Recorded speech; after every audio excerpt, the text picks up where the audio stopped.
Here we are on the Chesapeake and Ohio Canal. This section is co-aligned with the Tuscarora Trail, which you see with the blue blazes. We'll talk about that a little bit more in a minute. I'm pushing F here in the stroller. But I wanted to take this opportunity to talk about trails and the future and mobility issues. So, when this trail was created, a lot of that had to do with Senator William O. Douglas, who saw fit to lead a hike along the entire length of this trail, pretty much. You can follow this continuous trail from Cumberland. We're not going to stop talking. We're talking to everybody else out there watching at home. Yeah. You can follow the C&O Canal from Cumberland, Maryland, all the way to Washington, D.C. Georgetown section is where it started, but the trails continue there, and it connects with so many other trails. Like I said, the Tuscarora Trail also follows this section from a point to the east of here all the way to Hancock. But one of the things that this trail is great for is overnighting. So if you're on a bike, that can be just once every 20 miles and it's pretty much fine. But this one has campsites for overnighters everywhere between like 3 to 8 miles.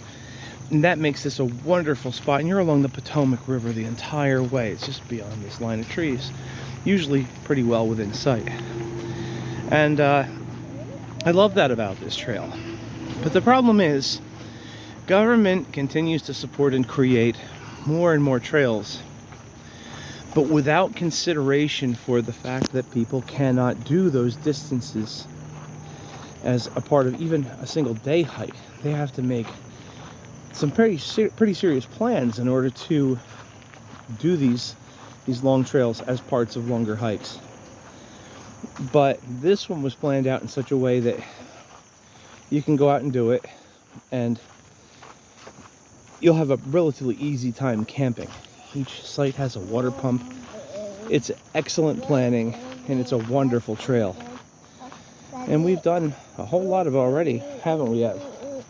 We got a bug net on them here, though, because it's September, and this time of year, there's just no keeping the mosquitoes off in any other way. Me moving along, I don't have a problem, but it can be a problem for somebody sitting still like him in his stroller. Anyway, when the Great Allegheny Passage starts at the end of the C&O Canal, everything changes, and there are no longer those overnight accommodations for people like you find on the canal. And that's sad. They do have some. There's hiker-biker campsites, but it is geared more toward bikers than any kind of hikers. People find it funny to find out that I don't even own a bike, and I would... Whatever. You gotta stay in there right now. The bugs are bad. But the people find it hard to believe I don't have a bike. I do gravitate towards more of the bikeable trails because of my 3-year-old son's age. But I prefer to walk. Hang on, Ev, it's really buggy. I prefer to walk most of this stuff. And because of that, it makes it hard to go because there's not a whole lot of good overnight facilities. Now, on the Great Allegheny Passage, there are things along the way. A lot of towns do... Ev, hang on. A lot of the towns do provide overnight accommodations. We stayed in Hancock last night, and we're doing a trip that does work very well with this. But here's the problem. You end up doing these trails in New Jersey, the Highlands Trail, the Patriots Path, Liberty Water Gap Trail, and they are not particularly convenient to what's along the way. They are convenient to where there were open spaces along the way. So what can we do?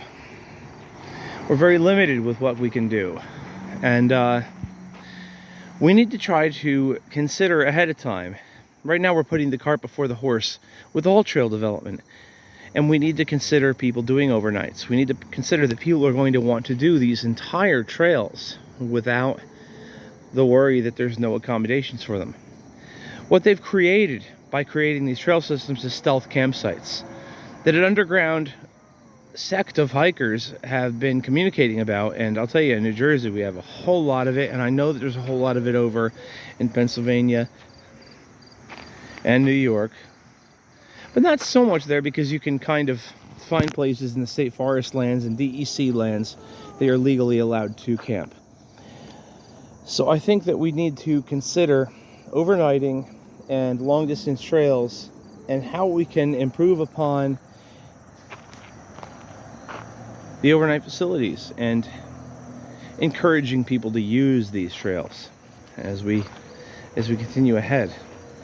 And I think somebody today called me the last of the old guard when it comes to the trail support, and that's sad.